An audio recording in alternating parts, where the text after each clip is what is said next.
Okay, I'm back after seeing my therapist. I'm actually tired of seeing so many therapists. किनभने सबैलाई सुरुदेखि भन्नुपर्छ अनि त्यो भन्दाखेरि हुन्छ नि I relive all of those moments again. But it's fine. I'm making this video to हुन्छ नि let people know कि people go through this and you should speak it out. किनभने मैले गरेर मिस्टेक चाहिँ कसैले पनि नगर्नु. मैले कसैलाई पनि नभनेर गल्ती गरेँ भन्नु पर्दो रहेछ. अघि मैले छुटाएको कुरा त्यो अब्युजरको वाइफलाई मैले कल गरेर I said to her कि तपाईको हस्बेन्डले मलाई यस्तो गरिरहेछ, please help me, please take me out of this भन्दाखेरि तिमीहरू मोडलहरू सबै यस्तै हो, सबै मेरो बुढाको पछि पर्छ अनि रबिश मुख छाड्यो मलाई. I was just a kid यार, मेरो कुरा कसैले नपत्याइदिँदा मलाई मेरै गल्ती हो कि क्या हो जस्तो भयो. अनि मैले 2 वर्षसम्म त मेरै गल्ती हो भनेर लिइरहेको थिएँ हुन्छ नि. थर्ड सेमेस्टरतिर बल्ल I went to my first therapist. किनभने लाइक त्यो बेलासम्म मैले सेल्फ हार्म धेरै गर्थेँ. Like I use to cut myself, I use to beat myself with belt, अनि I use to punch myself, like I use to hit myself so much so that कि मलाई रुनै नआओस् भनेर के. किनभने I was tired of crying so much. What I want to say is यदि तपाईँ self harm गरिरहनु भएको छ आफूलाई अथवा तपाईँलाई सुसाइडल थट्सहरू आइरहेछ भने please ask for help. I know मलाई पनि हुन्छ नि, कसैलाई दुःख दिनु मन लाग्दैन, त्यसलाई फोन गरेर भनेर किन दुःख दिनु, उसको टाइम वेस्ट हुन्छ अथवा दे माइट बी बिजी भनेर I didn't ask for help many times, but please ask for help. And please मैले यत्रो वर्ष I couldn't build a healthy relationship with my parents किनभने obviously I was that arrogant teenager who used to think कि parents मेरो दुश्मन हो अनि they do not want me to be me. They still don't want me to be me, but that's something we'll talk about another time. But please build a good relationship with your parents. Kinahone at the end of the day, there is going to be no one except your parents. No one. I am serious. No one. So please build a good relationship with your parents. एउटा healthy relationship जहाँ तपाईले झुट बोल्नु नपरोस् क्या. तपाईले चुरोट खाएर आउनु भएको छ भने पनि मम्मी मैले आज चुरोट खाएर आएँ भनेर भन्न सक्नु पर्यो क्या. Okay. So मलाई दशा लाग्थ्यो कि के भएको थियो थाहा छैन, तर one after another wrong events kept on happening with me. So the first therapist that I saw, म उहाँको नाम लिदिनँ, but he has a clinic in Tinkune. I guess everybody knows him. He's the worst therapist that you could ever see. म आफै पनि अब counseling psychology को student हो किनभने I was so fucking tired of नेपालको therapist and nothing was helping me. So I thought I'm gonna help myself. त्यही भएर म masters in counselling psychology join गरेँ हो. जोइन गरेपछि धेरै कुरा मैले आफैले थाहा पाएँ, मैले धेरै कुरा आफ्नो चेन्ज पनि गरेँ, मलाई धेरै हेल्प पनि भयो. बट स्टिल मेरो एउटा सेमेस्टर बाँकी छ, थेसिस लेख्न बाँकी छ, म स्टिल काउन्सिलिङ साइकोलोजिस्ट भए भनेर कहलिन बाँकी छ. बट मैले जोइन गर्नुको कारण नै यही थियो कि I was like oh my god, के हो यो नेपालको थेरापिस्ट भनेर हुन्छ नि. I was like done with their bullshit. So तिनकुनेमा जसको क्लिनिक छ, he's the worst therapist that you could ever go to. Please don't go to him किनभने उहाँले काउन्सिलिङको कुनै पनि एथिक्स फलो गर्नु हुँदैन. 4-5 वटा क्लाइन्टलाई एकै ठाउँमा राखेर he mocks the client. एउटाको प्रब्लम अरूलाई सुनाएर, which is completely wrong. It invalidates our feeling, it invalidates the situation or the event that happened with us. I'm just done with that mote. Sorry. Okay. Please bear with me है. म आज सबै कुरा भन्न चाहन्छु किनभने मलाई धेरै दुःख परेको छ, मलाई एकदमै गाह्रो भएको छ. मैले यो कुरा कसैलाई पनि नभनेर मलाई म सन्चो नै भइन क्या. मैले 1 लाख भन्दा बढी थेरापीमा खर्च गरिसकेँ क्या. थेरापी 1500 लिन्छ एउटा सेसनको, राइट.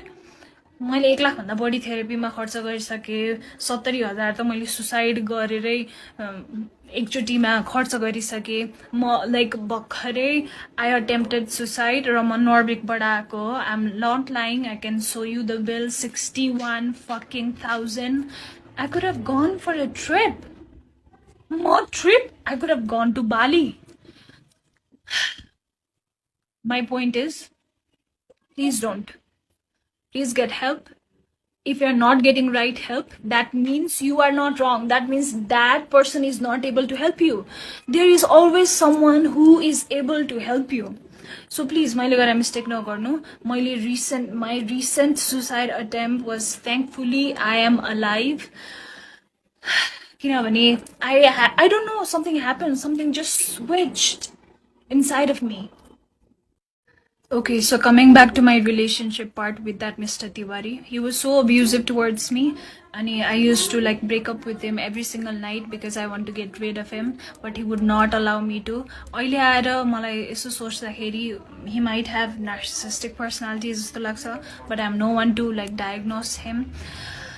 So MSP भनेको Microsoft Student Partner हो I think सबैलाई थाहा छ like most of the people लाई थाहा छ so मेरो कलेजबाट म र एउटा केटा सेलेक्ट भएको थियो MSP को लागि अनि हामीलाई धुलीखेल चाहिँ 2 दिनको बुट क्याम्पको लागि लिएर गएको थियो अनि म धुलीखेल गएँ है अनि त्यो तिवारीले कहाँबाट थाहा पाएछ अनि he started texting me कि ओ अब त त्यहाँ भएको सब केटाहरूसँग सुत्छेस त त्यही सुत्नलाई गएको हो सो मेरो कलेजबाट हामी 1 2 3 4 5 जना गएको थियौँ all boys and me म एक्लै गर्ल कोडिङ बुट क्याम्प थियो समथिङ के बुट क्याम्प थियो अहिले मैले बिर्सेँ हैन अनि he used to say कि ओ अब एक पछि अर्को त सबैसँग सुत्छस् होला यताउति भनेर अनि he threatened me to like come to that Dhulikhel resort हामी धुलीखेल रिजोर्टमा थियौँ अनि त्यहाँ आएर म तेरो सबको अगाडि बेइज्जत गर्दिन्छु भन्ने जस्तो कुरा गरेर he like literally scared the shit out of me अनि he came also he came मलाई कल गर्यो म डराएर रिजोर्टको बाहिर गएँ somehow मैले फकाएर उलाई घर पठाएँ but again he slapped me he pulled my hair and I accepted all of those things के अहिले फर्केर हेर्दाखेरि नि मलाई छोस् त मात्रै तर त्यो बेलामा obviously मेरो कन्फिडेन्स एकदमै लो थियो I was like 1 ounce of love को लागि म जे गर्न नि तयार थिएँ because मेरो मेन्टालिटी नै like fucked up भइसकेको थियो नि त त्यो मोमेन्टसम्म अनि त्यो boot क्याम्पमा I met another guy Mr. Rimal please remember this Mr. Rimal so he was doing engineering from engineering college अनि we met त्यसपछि obviously flirty and all भयो अनि next day त्यो बुट क्याम्पबाट फर्किएको next day he sent me Facebook request अनि we started talking he was super handsome I fell for him अनि त्यसपछि I shared everything to him कि मसँग के भइराछ र मेरो अहिलेको boyfriend Mr. तिवारीले मसँग के गरिराछ and I asked him that if you could help me please take me out of this and he agreed to help me. So this Rimal guy, he promised to help me. We were just friends, okay? Remember, we were just friends. अनि एकछिन फिल्मी set भयो like उस रिमालले केटाहरू बोलायो अनि तिवारीले 2 जना केटाहरू बोलायो I know it was like really funny. अनि तिवारी said कि okay this call belongs to you I would not fight for it भनेर because that Rimal guy brought so many guys. And since that Rimal guy helped me to get rid of Mr. Tiwari, I started idolizing him. He was like an angel to me. And eventually he proposed and we got into a relationship. And he was nice to me for 2 weeks or so. Especially he started showing his color. Because he knew Nita. He knew I respected him so fucking much. And he knew कि उसले जे भने पनि म मान्ने स्टेटमा थिएँ कि किनभने मलाई त्यस्तो पेनफुल रिलेसनशिपबाट निकालेको हो नि त रिमालले so I was like fucking he was like fucking god to me अनि so he started like misusing that power. And he started saying to suck his dick in public manali, public cafe ma. He started like asking to have sex with me even on my period. He was like so much into himself that he used to think every girl would fall in love with him. And he was a fucking Scorpio, by the way. I'm also a Scorpio, but that's a different thing. So रिलेसनशिपमा भएको 2 weeks पछि रिमालले मलाई त्यस्तो त्यस्तो गर्न थालेपछि हुन्छ नि I already had this bad feeling. अनि I guess 1 month पछि he started calling me with some other girl's name. He started calling me like some other girl's name. And I know he was traumatized by his first girlfriend, जसको नामले उले मलाई बोलाउँथ्यो. But what the fuck? What does it have to do with me? What does it have to do with me? अनि त्यसपछि he manipulated me so fucking much to be friends with benefit with him after we broke up, because obviously I guess the sex was good with me. I don't know, his dick was not even that big. Whatever. He just had a pretty face. He just had a pretty face. That's all. Zero personality, zero sense of value, zero. Just a pretty face. Okay, Rimalco's story end भयो है किनभने I couldn't take friends with benefit किनभने I am a very emotional person and I get attached to someone I am invested in really quickly. So we talked it out and I was like, I cannot do friends with benefits with you. I'm sorry, I'm a relationship kind of girl. I just cannot. त्यसपछि I was in bachelor's 3rd semester को end तिर कि 4th semester तिर. And please don't judge me, I'm being, or you can judge me, I don't give a fuck anymore. So I got introduced to weed because मेरो क्लासको केटाहरू they used to smoke weed. So one day म एकजना साथी Krishna भन्नेसँग I used to like म सँगै घर आउने कलेज जाने गर्थ्यो किनभने ऊ पनि मेरो घर नजिकै बस्थ्यो. अनि उले के भन्यो भने let's go to this friend's place. त्यो फ्रेन्ड पनि मेरै क्लासको हो. उसको डेरा चाहिँ कलेज नजिकै थियो.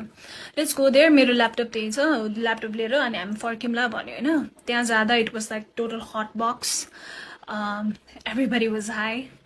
अनि कृष्णले के भन्यो भने ट्राई गर्ने हो भन्यो अनि I was like okay what is this. त्यसपछि and then boom, I thought wow, this is the solution of all of my problems. But let me tell you, I've smoked weed every single day for 5 years. If you enjoy it, that's fine. As an enjoyment, good for you. But I took it as a distraction. I took it as something to use to run away from my pain, because I had so much of pain in my heart. जुन मैले कसैसँग share पनि गरेको थिइनँ अनि it was getting heavier and heavier and heavier every single day. Let me remind you, my parents never knew I was depressed. My parents never knew I had gone through all of this because I used to like have a smiley face all the time because I didn't want my parents to know कि उहाँको छोरीसँग यति थोक भएको छ. I'm sorry, my dog. So I smoked weed for entire bachelor's. Even like I used to smoke a week ago summer, but once I knew कि it was like maladaptive coping mechanism for me, किनभने मैले enjoy गर्न त खाइरहेको थिइनँ, I was using it to like run away from my pain, which is not good. किनभने look at me now, एक हप्ता नखाँदा all of my pain is like माथि माथि आइरहेछ नि त.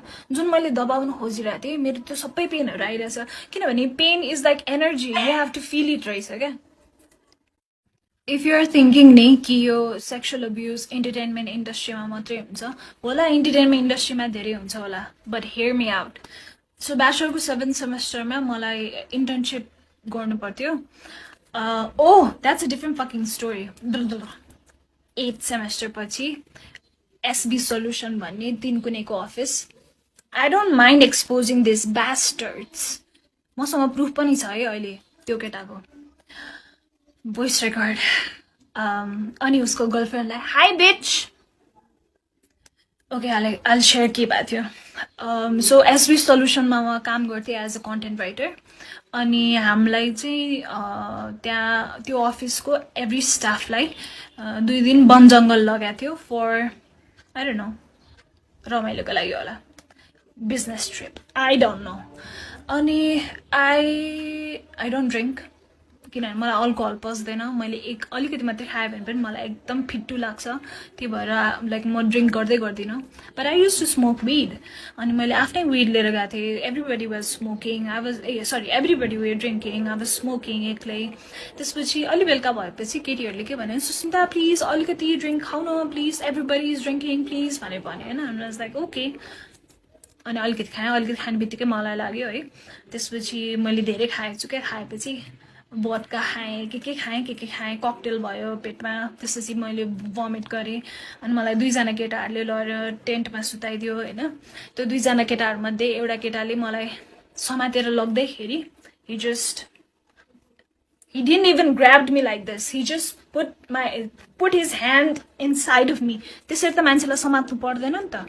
त्यसपछि मलाई टेन्टमा लगेर राखिदियो. त्यसपछि सबैजना फेरि डान्स गर्न गयो होइन. आई वाज लाइक एकदमै टिप्सी एकदमै ड्रङ्क भइसकेको थिएँ म. अनि त्यसपछि ड्रङ्क भयो भने त आफूलाई थाहा हुन्छ नि त यार के भइरहेछ आफ्नो सराउन्डिङमा भनेर. कन्सियसली केही गर्न नसक्ने छुट्टै कुरा हो होइन. त्यसपछि what I realized is someone pulling my pants and fucking fingering me. त्यसपछि that was the first time I screamed. That was the first time I screamed when someone was abusing me. त्यसपछि एकछिनमा त्यही अफिसमा काम गर्ने बहिनीहरू आयो. अनि त्यसपछि मैले के भने नि प्लिज मलाई छोडेर नजाऊ. मलाई यहाँ केटाहरूले कता कता छोइरहेछ भनेर भने होइन. उसले गएर अरू केटीहरूलाई भनेछ. अनि सबैले के भनेछन् भने सुसिन्दाले रक्सी खाएको भएर यस्तो भनेको हो भनेछन् होइन. त्यसपछि बिहान उठेर अनि ब्रेकफास्ट गरेपछि मैले सबै केटीहरूलाई भने कि मसँग यस्तो भएको थियो भनेर. अनि मेरो कुरा कसैले पनि पत्याएन है एक्सेप्ट एकजना I don't know her name. मैले बिर्सेँ अहिले. ओके. त्यसपछि मैले आफ्नो सिनियर्सहरूलाई के भन्यो भने सर म यो मान्छे एउटै अफिसमा भाउन्जेलसम्म म काम गर्न सक्दिनँ भनेर भने. Let me remind you yo पोइन्टसम्म त्यसलाई अफिसबाट निकाल्ने केही पनि कुरा भएको थिएन. हाम्रो जब यो एचआरसँग त्यो हलमा राखेर मैले सबैलाई एक्सपोज गरेर त्यसको गर्लफ्रेन्डले जे पाए त्यही भनेर मुजीलाई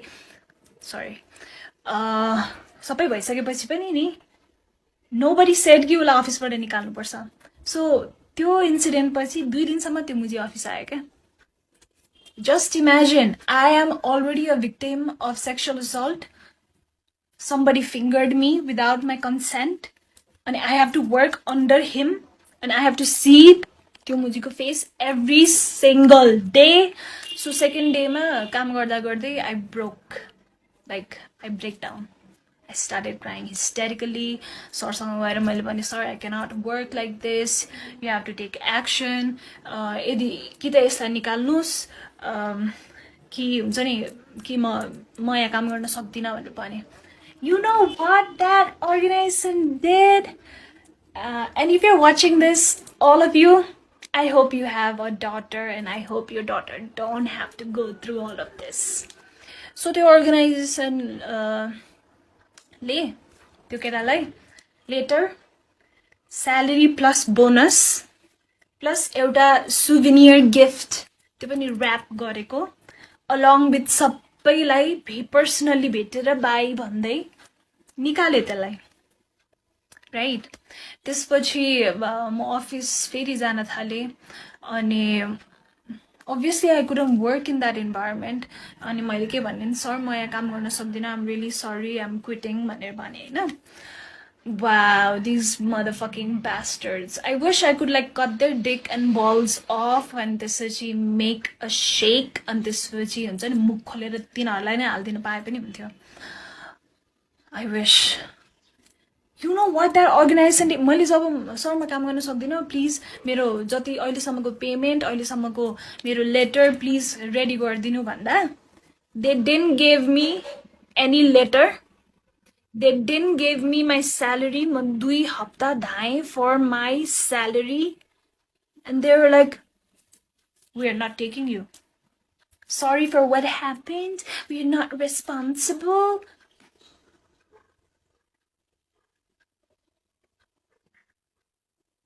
Just imagine. मलाई कति ठाउँमा धोका भएको छ क्या. Just imagine. Just imagine. Please imagine के एकचोटि.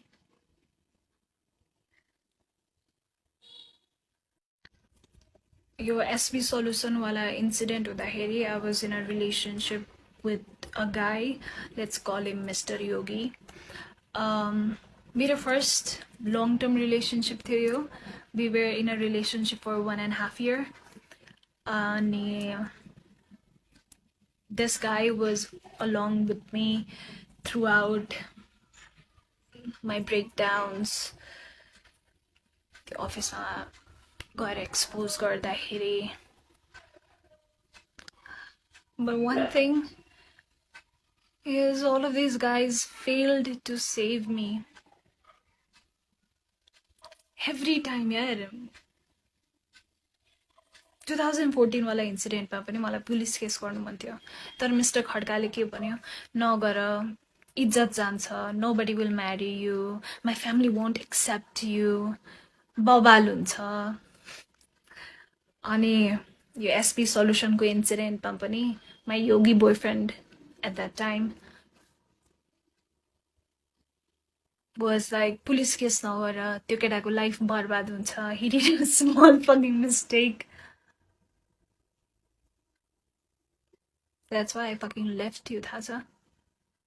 Because you didn't stand up for me. You were not able to save me. You were not able to protect me. We were in love. We were in relationship. Now how the fuck can I trust anyone?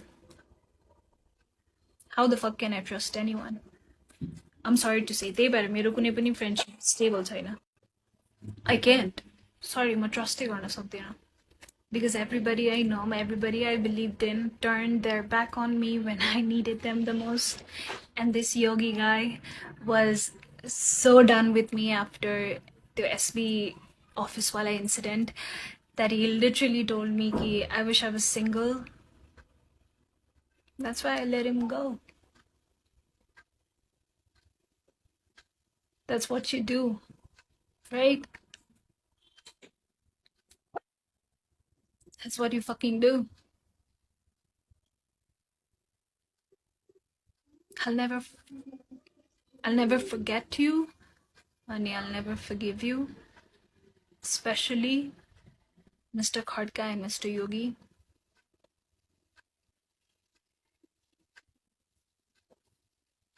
You guys just broke me.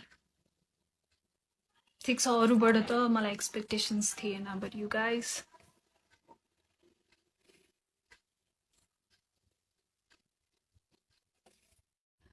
I had been distracting myself with weed, with multiple relationships,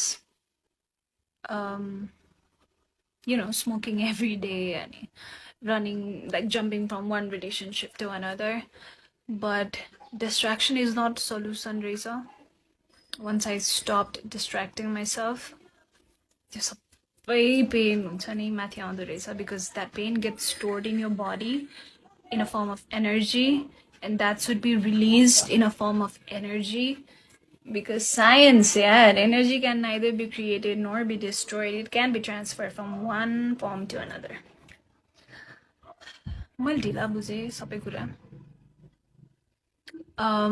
To whoever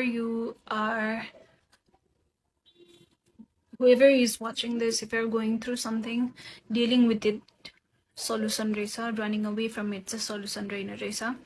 म धेरै वर्ष भागे, finally अब भाग्दिन, अब म face गर्छु भनेर बसेको छु. I have nightmares. I cannot sleep. I have no appetite at all. I get panic attacks. I have like constant anxiety. And one time I'm okay, one time I'm like super depressed. But I'll get over it one day. I'll heal from it. I'll become the best counseling psychologist there is in Nepal. I promise you. किनभने मैले त्यही भएर पढे हो यार. Like existing psychotherapistहरूले मलाई help गर्न नसकेर I was so fed up कि I went and studied it myself. So I promise you I'll try to be the best psychotherapist in Nepal. Yeah. मलाई यति नै भन्नु थियो. 2014 देखि 2021 सम्म was very, very dark for me. Constant dark events. मलाई नयाँ ट्रमा नथपेको 2022 बाट हो. अनि that's all I had to say. That's all I wanted to say. Thank you so much for listening to me. Manalka bhai valla. I hope I'll heal from it. I hope I can love again. I hope I can trust again. That's all.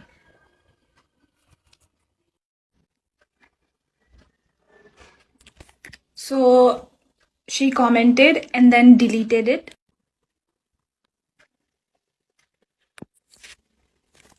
And this is what she has to say.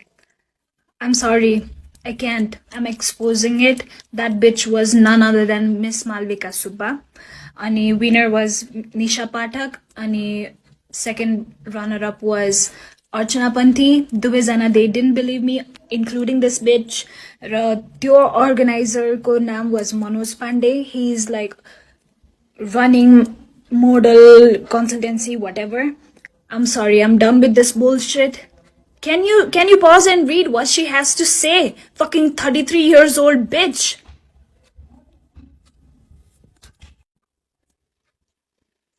I don't know, मेरो part 3 or part 9 K community guidelines violation भयो.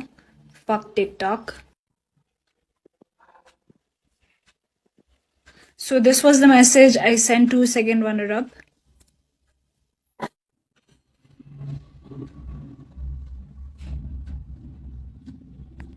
This was a reply. I can't.